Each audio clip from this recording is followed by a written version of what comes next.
Alors, bonjour tout le monde. On est ici ce matin pour vous parler de Nordvolt. On vient d'apprendre ce matin que l'entreprise va couper 1600 emplois. C'est le 5e de ses employés à l'échelle internationale, le quart à l'échelle de la Suède. Et c'est une nouvelle parmi d'autres qui devrait attirer notre attention. Donc, rappelons que l'usine en Californie, c'est un projet qui a été fermé finalement. Rappelons également l'annulation d'un contrat de 3 milliards de dollars pour BMW, de même que les inquiétudes de Volkswagen, qui est actionnaire pourtant de Nordvolt. La demande d'aide à une banque de restructuration, ça c'est un indice important. Et bien sûr, l'idée ici, c'est qu'on souhaiterait que les investissements au Québec fonctionnent dans l'intérêt de tous les Québécois, mais on ne peut pas s'aveugler non plus lorsque le contexte change de manière radicale et dans le contexte où le gouvernement ne veut pas nous donner l'information sur ce fameux deal passé par Pierre Fitzgibbon qui n'est plus là pour répondre aux questions. Ça fait 2 semaines en Chambre qu'on essaie d'avoir la vérité, notamment sur les fonds publics engagés déjà dans Nordvolt. On ne l'obtient pas et c'est pourquoi ce matin, le Parti québécois demande la tenue d'un débat d'urgence dès demain sur cette question à l'Assemblée nationale. Pourquoi un débat d'urgence? Pour 3 raisons.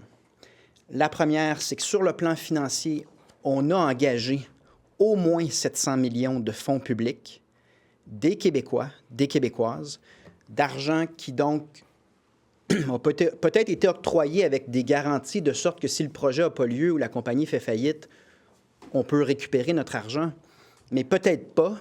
Probablement pas si on juge à la manière dont François Legault a tenté d'induire la Chambre en erreur la semaine dernière, durant les 2 dernières semaines, en faisant croire qu'il n'y avait pas de fonds publics d'engager à part pour le terrain, qu'on a payé trop cher par ailleurs. Donc vraiment, sur le plan financier, absence de transparence du gouvernement. Premier point. Deuxième point, sur le plan environnemental. On a contourné le BAP, donc il n'y a pas eu d'évaluation environnementale du projet, mais on sait que des contaminants vont être envoyés dans les cours d'eau avec des répercussions sur la santé qui soulèvent plein de questions qui n'ont pas été étudiées avec sérieux. Donc, à nouveau, absence de transparence sur le plan environnemental. Et finalement, absence de transparence sur le plan énergétique, parce que si on a réservé pour Nordvolt un bloc d'énergie alors qu'on a une pénurie d'électricité et que des entreprises québécoises n'avancent pas dans leurs projets parce qu'on réserve pour Nordvolt, nous, on n'ira pas jusqu'à... on est un peu là... estomaqué de la proposition du Parti libéral qui dit, sans lire le contrat, sans regarder quoi que ce soit, on va juste rapatrier le bloc qui est promis à Nordvolt. Le Québec doit respecter ses engagements et demeurer un milieu d'affaires stable et fiable. Mais on veut regarder l'entente et voir quelles sont les options dans la mesure où tout indique que Nordvolt n'est pas prête à procéder à une expansion et complètement dans même la restructuration pour tenter d'éviter la faillite si on réussit à éviter la faillite, dans quel cas la question énergétique de l'énergie qui était octroyée à Nordvolt se pose avec sérieux, mais il faut faire le travail avec sérieux et étudier la nature de l'entente et parler des options pour le gouvernement du Québec dans un tel contexte. Donc, 3 raisons, financier, environnement, énergétique, et ça a déjà eu lieu. Un débat d'urgence, essentiellement, c'est 2 heures où on met de côté les autres affaires et le gouvernement doit répondre à ces questions-là. Ça a déjà été fait pour la C-Series de Bombardier en 2017, dans un contexte qui est très similaire. À l'époque, on avait octroyé 1,3 milliard en subvention pour la C-Series de Bombardier. Et là, un changement de contexte important, les États-Unis avaient imposé des frais de douane supplémentaires, ce qui changeait le contexte d'affaires. Qu'est-ce qu'on a fait? On a octroyé un débat d'urgence et qui l'avait demandé? François Legault.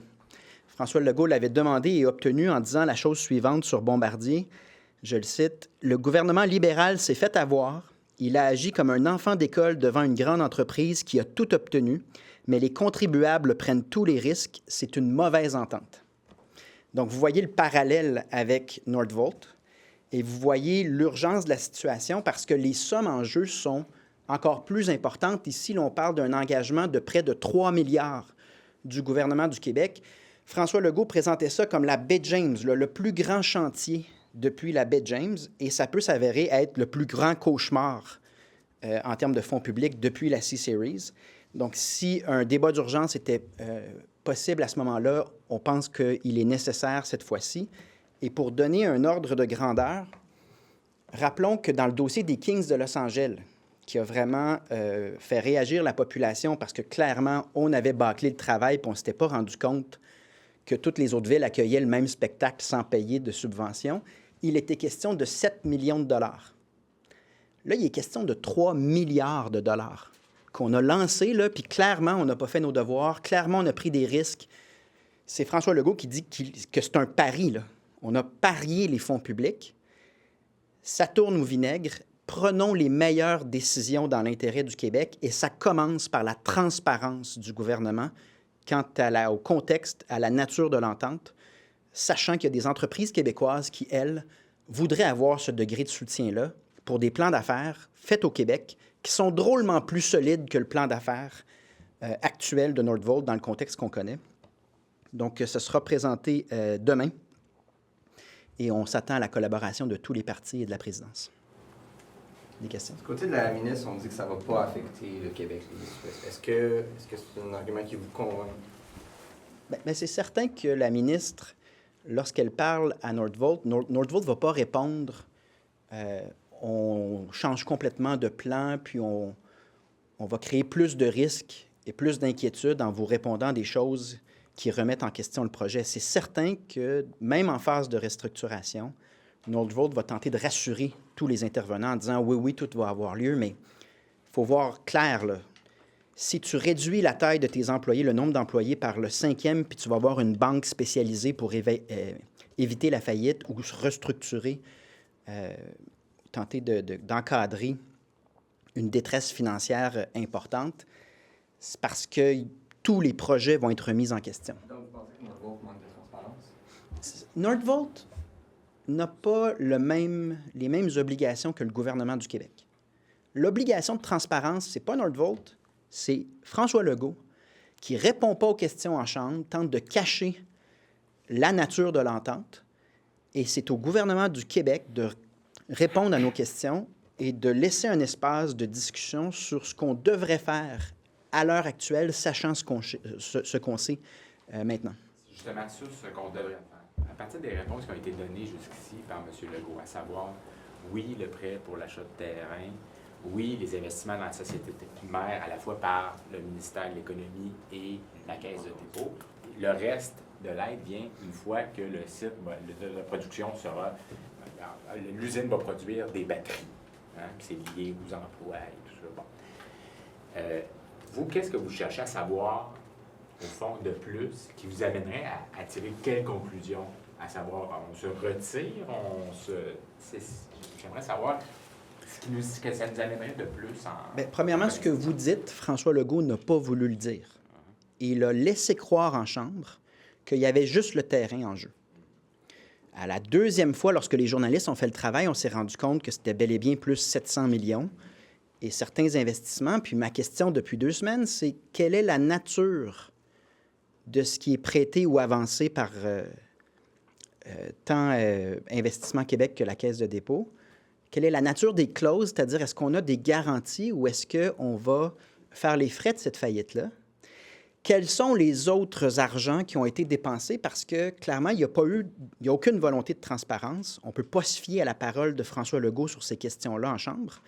Donc, si on a un débat d'urgence, on va pouvoir ouvrir le jeu et avoir la discussion sur, sachant ce qu'on sait maintenant, quelles sont les meilleures décisions à prendre, puis au moins, l'information va être claire. Très, très similaire à Bombardier et C-Series. On est au point où le gouvernement du Québec doit complètement retirer ses billes. Bon, alors si, considérant le risque financier déjà encouru, les sommes qu'on devrait débourser pour la suite, considérant le risque environnemental qui n'a pas été évalué correctement et considérant les besoins en énergie pour les entreprises québécoises, si tous ces éléments-là sont mis sur la table, bien, la question que vous posez, on aura une réponse intelligente.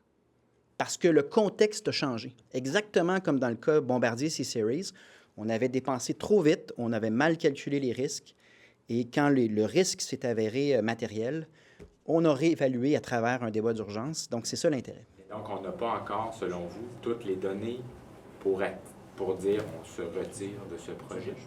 Juste pour être clair sur ce petit point-là, M. Plamondon, peut-être, juste, je comprends. Donc, on ne dispose pas de toutes les informations. Il n'y a aucune transparence.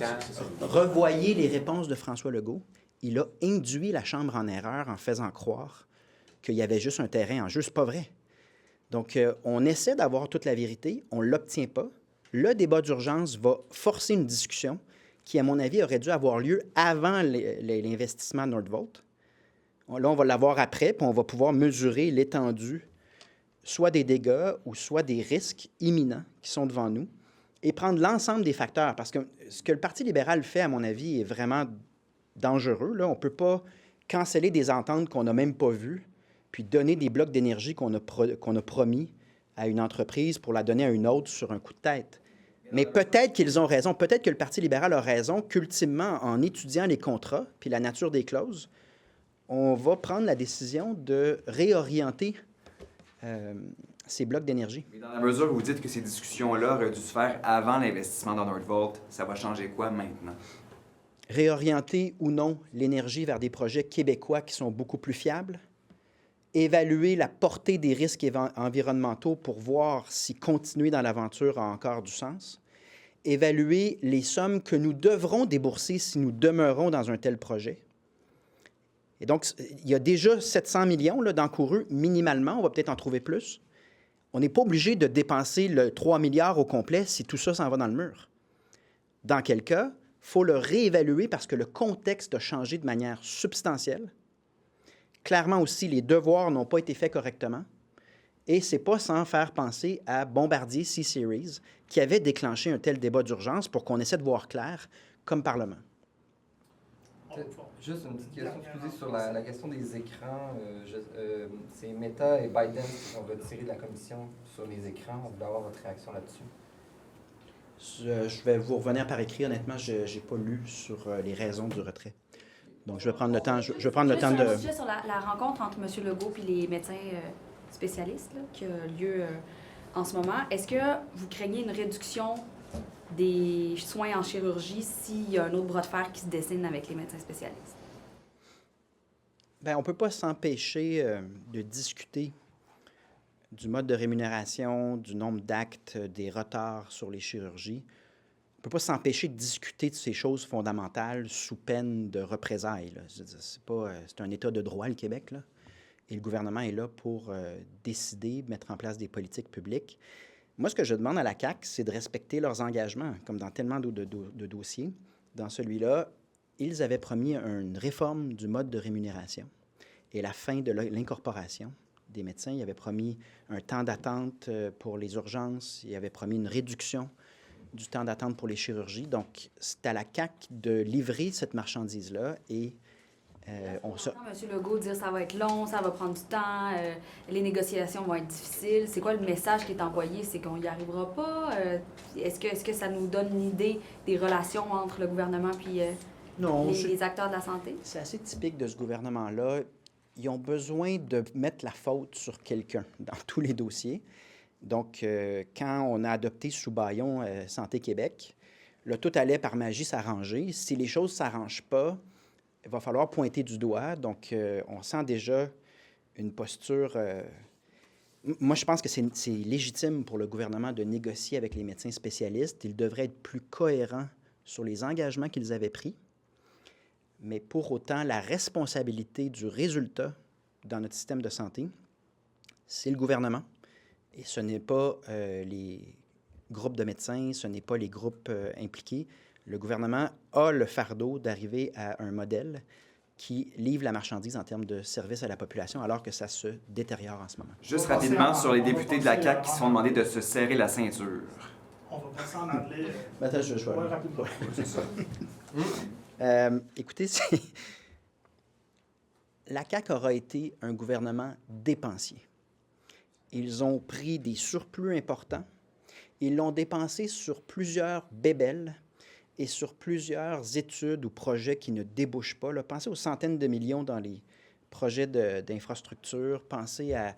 En fin de semaine, on apprenait que le gouvernement subventionne des emplois qui sont occupés par des travailleurs temporaires. Il y a eu toutes sortes d'initiatives. On va revenir là-dessus prochainement, mais c'est un gouvernement qui aura été très dépensier sans pour autant investir dans les services à la population. Là, ils se retrouvent étranglés financièrement, alors que les services se sont détériorés, et ils passent leur message à leurs députés, vos engagements auprès de la population, finalement, peut-être, ils n'auront pas lieu. On l'a vu avec l'Arena à Tursault, en Chambre, la semaine dernière, où est-ce que l'engagement du premier ministre, tout d'un coup, le premier ministre ne se lève plus, puis laisse ses ministres répondre que l'engagement ne sera pas tenu. Donc, ça doit être difficile d'être un député de la CAQ qui doit aller vers ses concitoyens et dire « Ce que je vous ai promis la dernière fois, ça n'aura pas lieu, puis c'est pas de ma faute. » Ça fait drôlement penser à ce que Yuri Chassin avait à dire lorsqu'il a quitté. Il a dit « Je suis plus capable de regarder les électeurs dans les yeux avec le bilan qu'on a. » Et ça, c'est la responsabilité, c'est la gestion de la CAQ qui nous amène là. Pas que ça serait parfait, mais il y a clairement eu une absence de prudence, comme dans Nordvolt, où est-ce qu'on a dépensé tout azimut. On se retrouve avec des déficits importants, mais chercher l'amélioration dans les services à la population, vous ne la trouverez pas. Just a quick question. What would be accomplished by an emergency debate? Wouldn't it just be more talk and... Transparency. Okay. You get transparency on 3 issues that are fundamental. The environment, because you know that it's not been evaluated and it will have an impact on rivers. Financial situation, public funds that have been invested. The Premier doesn't want to answer the questions in the Salon Rouge. We'll get the answer somehow through that emergency debate. And then what do we do in terms of energy? Because we've granted a lot of energy to Nordvolt, but if it's not going to happen, we have companies in Quebec saying we're stuck. We can't do anything. We can't move forward because we don't have the electricity. Please give it to us. I think the Liberal Party did something wrong by saying we'll not look at the contract. We'll just say we pull the plug and take the energy. Business is not conducted like that. If you want a safe and reliable business environment in Quebec, you need to respect your obligations. But we need to look it up at least, and there's no transparency so far, so we'll get transparency in that process. So you wouldn't be pulling the plug now until you got all the information on the table. Is that what you're saying? Of course. And it would be a possibility. Just basic due diligence. Do you have It's a any idea- possibility, but it's based on what's been agreed upon. And you have to look it up. You can't just say, when we're not happy anymore, we don't look at the contracts and we just do what we want. Nobody's going to invest in Quebec if you think and behave like that. But clearly, from the Premier's behavior over the past 2 weeks, the CAQ doesn't want us to look at those clauses and at those contracts. Most likely because it's been done on the corner of the table, on the back end of a napkin. What would be the losses, afraid. though, if that happened? Sorry? If we got out, what would be the losses? Well, right now we're trying to mitigate the losses. So there will be losses if Nordvolt declares bankruptcy because we've invested already, and I'm afraid that those monies have not been secured from in the contract itself. That's what we'll learn through that emergency debate. But if we know that there are substantial risks that are much higher than what they used to be, the question is, do we continue pouring money in that project knowing that our own businesses in Quebec are starving in terms of energy and support? And that's a genuine question, and the answer is not easy. But the basic principle is that you need transparency, you need the information to think about it, and we want the transparency on that. Merci beaucoup. Merci.